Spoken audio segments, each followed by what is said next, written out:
Rules ಅನ್ನೋದೊಂದಿದೆ, ಆ rules ಅನ್ನು follow ಮಾಡಬೇಕು ಅಂತ ಜನ ಮಾತ್ರ ಚಾಚು ತಪ್ಪದೆ ಅಚ್ಚುಕಟ್ಟಾಗಿ ಫಾಲೋ ಮಾಡ್ತಾರೆ. ಆದರೆ ಶಾಸಕರ ಕತೆ ಹಂಗಲ್ಲ. ಶಾಸಕರಿಗೆ ರೂಲ್ಸ್ ಎಲ್ಲ ಕಣ್ಣಿಗೆ ಕಾಣಲ್ಲ. ರೂಲ್ ಬುಕ್ ಮಾತ್ರ ಅದೆಲ್ಲ ಸೀಮಿತ ಅಂತ ವರ್ತನೆ ಇರುತ್ತೆ. ಹೈಕೋರ್ಟ್ ತುಪ್ಪಕ್ಕಂತ ಹೋಗ್ತಿದೆ ಈ ಫ್ಲೆಕ್ಸ್ ವಿಚಾರದಲ್ಲಿ. ಅವರಿಗೆ DCM DK ಶಿವಕುಮಾರ್ ಅವರು ಹೇಳಿದ್ರು, ಆದರೂ ಶಾಸಕರು ಕೇಳೋ ಮನಸ್ಥಿತಿಯಲ್ಲಿಲ್ಲ. ಯಾವ ಶಾಸಕರ ಬಗ್ಗೆ ಮಾತಾಡ್ತಾ ಇದೀವಿ, ಡೀಟೇಲ್ಸ್ ಇದೆ ನೋಡ್ಕೊಂಡು ಬರೋಣ ಬನ್ನಿ.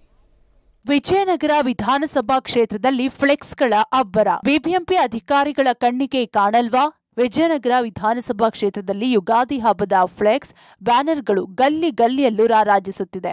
ಸ್ಥಳೀಯ ಶಾಸಕರು ಹಬ್ಬಕ್ಕೆ ಶುಭಾಶಯಗಳನ್ನು ಕೋರುತ್ತಿರುವ ಬ್ಯಾನರ್ಗಳು, ಫ್ಲೆಕ್ಸ್ ರಸ್ತೆಯ ಇಕ್ಕೆಲಗಳಲ್ಲಿ ಕಾಣ್ತಿದೆ. ಬೆಂಗಳೂರಿನ ಅಂದಾಚಂದಕ್ಕೆ ಧಕ್ಕೆ ಆಗುತ್ತೆ ಅಂತ ಫ್ಲೆಕ್ಸ್ ಬ್ಯಾನರ್ಗಳನ್ನು ಬಿಬಿಎಂಪಿ ಬ್ಯಾನ್ ಮಾಡಿದೆ. ಒಂದ್ ವೇಳೆ ಆ ರೀತಿ ಫ್ಲೆಕ್ಸ್ ಬ್ಯಾನರ್ ಹಾಕಬೇಕಾದ್ರೆ ಅದರ ಅನುಮತಿಯನ್ನ ಪಡಿಲೇಬೇಕು ಅನ್ನೋ ನಿಯಮವಿದೆ. ಆದರೆ ವಿಜಯನಗರದಲ್ಲಿ ಮಾತ್ರ ಈ ರೂಲ್ಸ್ ಗಾಳಿಗೆ ತೂರಲಾಗಿದ್ದು, ಅನಧಿಕೃತ ಫ್ಲೆಕ್ಸ್ಗಳು ಇದ್ರು ಯಾವ ಬಿಬಿಎಂಪಿ ಅಧಿಕಾರಿಗಳು ಇದನ್ನ ಗಮನಿಸುತ್ತಿಲ್ಲ. ಇನ್ನು ಈ ಫ್ಲೆಕ್ಸ್ ವಿಚಾರದಲ್ಲಿ ಸೋಷಿಯಲ್ ಮೀಡಿಯಾದಲ್ಲೂ ಸಾರ್ವಜನಿಕರು ಬಿಬಿಎಂಪಿ ಈಸ್ಟ್ ಜಂಟಿ ಕಮಿಷನರ್ಗೆ ಟ್ಯಾಗ್ ಮಾಡಿ ಪೋಸ್ಟ್ ಮಾಡಿದ್ದಾರೆ. ಒಟ್ನಲ್ಲಿ DCM ಖಡಕ್ ಸೂಚನೆ ನೀಡಿದ್ರು. ಬಿಬಿಎಂಪಿ ಅಧಿಕಾರಿಗಳು ಪ್ರಭಾವಿ ಶಾಸಕರ ಫ್ಲೆಕ್ಸ್ ನೋಡಿದ್ರೂ ನೋಡದಂತೆ ಇದ್ದಾರೆ. Maruti, public TV, Bengaluru.